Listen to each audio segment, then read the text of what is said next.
देखो, ये कहानी है राजस्थान के अरावली पहाड़ियों के बीच मौजूद उस किले की, जिसके बारे में आपने आज तक ना जाने कितनी कहानियां सुनी होगी।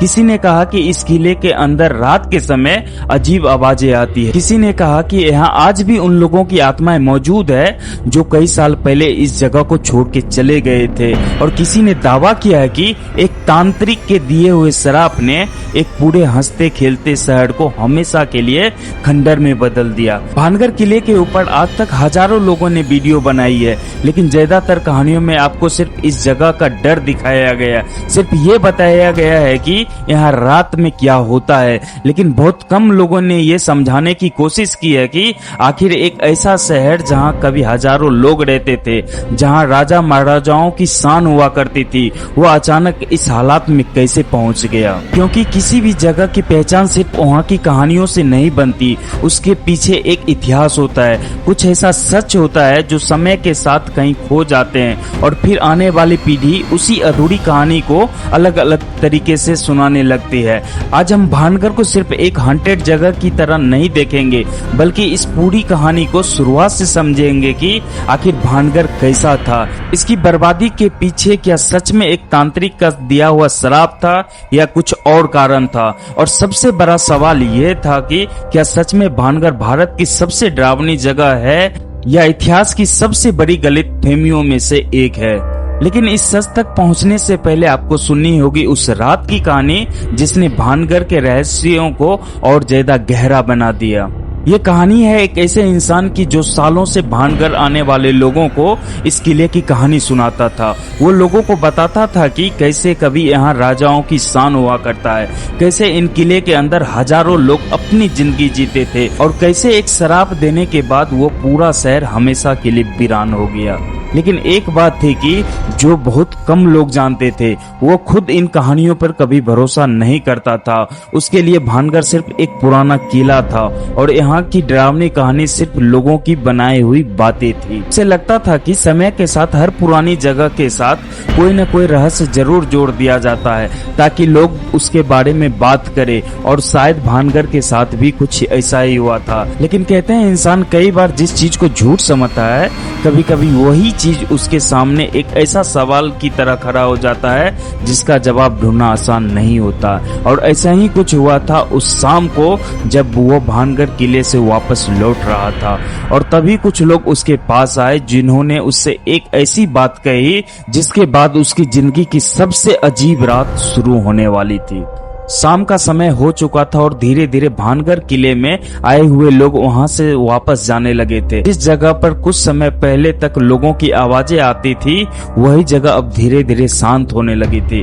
और यही वो समय था जिसके बाद भानगढ़ को लेकर सबसे ज्यादा कहानियां सुनाई जाती है। वह इंसान भी अपना काम खत्म करके वहां से निकलने वाला था, क्योंकि उसे भी पता था कि भानगढ़ के बारे में चाहे जो भी सच हो, लेकिन शाम होने के बाद जगह पे रुकना सही नहीं माना जाता। लेकिन तभी कुछ लोग उनके पास आए और उन्हें कहा कि वो बहुत दूर से सिर्फ ये भानगढ़ की कहानी सुनने आए हैं, और अगर उन्हें एक बार पूरा किला दिखा दिया तो उनकी यात्रा पूरी हो जाएगी। पहले उसने साफ मना कर दिया क्योंकि दिन खत्म हो चुका था और उसे पता था कि अब अंदर जाना सही फैसला नहीं होगा। लेकिन जब उन लोगों ने बार बार कहा कि उन्हें सिर्फ थोड़ी देर के लिए इस जगह की कहानी जाननी है, तो आखिर में वो मान गया, क्योंकि उसके लिए यह सिर्फ एक पुराना किला था, ना कि कोई डरावनी जगह। वो उन लोगों को लेकर किले के अंदर गया और हमेशा की तरह उसने वही कहानी सुनाना शुरू कर दिया जो हर दिन किसी को सुनाता था। उसने बताना शुरू कर दिया कि कैसे भानगढ़ राजस्थान की सबसे खूबसूरत शहरों में से एक हुआ करता था, कैसे यहाँ के महलों रोशनी से चमकती थी, कैसे बाजारों में लोगों की भीड़ हुआ करती थी, और कैसे एक घटना के बाद यह पूरा शहर धीरे धीरे खामोशी में खो गया। कहानी सुनते सुनते उनमें से एक आदमी ने पूछा कि क्या आपको सच में लगता है कि इस जगह पे कुछ अजीब साया है या यह सब सिर्फ लोगों की बनाई हुई बातें हैं? उसने मुस्कुराते हुए जवाब दिया कि सच कहूँ तो मैंने इस जगह की कई साल बिताए हैं, लेकिन मैंने कभी ऐसी चीज महसूस नहीं किया। मुझे लगता है कि लोग पुराने इतिहास को डरावनी कहानियों में बदल देते, लेकिन शायद उस रात उसे खुद नहीं पता था कि जिस कहानी को वो इतने सालों से सिर्फ दूसरों को सुनाता आया है, उसी कहानी का एक हिस्सा वो खुद बनने वाला था। कुछ देर के बाद अचानक उसे महसूस हुआ कि किले के अंदर कुछ अलग ही खामोशी फैल चुकी है। उसने पीछे मुड़कर देखा तो जो लोग कुछ देर पहले उसके साथ थे वो उसे दिखाई नहीं दे रहे थे। शुरुआत में उसे लगा कि शायद वो लोग आसपास कहीं चले गए होंगे, लेकिन कई बार आवाज लगाने के बाद भी जब कोई जवाब नहीं आया तो पहली बार उसके मन में ऐसा एक अजीब डर पैदा हुआ जिसके वजह से उसका पूरा रोम रोम खड़ा हो गया। वो उसी जगह खड़ा था जिसके बारे में वो हमेशा दूसरों की कहानी सुनाता था। वही खाली रास्ते, वही पुराने कमरे और वही टूटी हुई दीवारें। आज उसे पहली बार कुछ अलग महसूस हो रही थी। उसके दिमाग में बार बार वही बात घूम रही थी जो वो लोगों को डराने के लिए बताया करता था,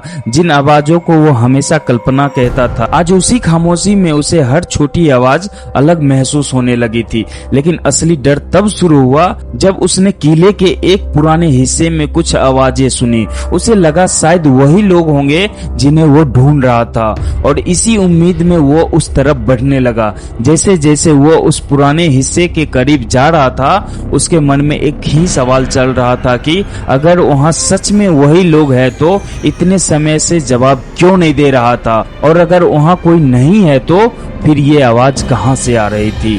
और इसी सवाल के साथ उस जगह पहुंचा जहां से भानगढ़ की सबसे पुरानी और सबसे रहस्यमय कहानी शुरू होती है।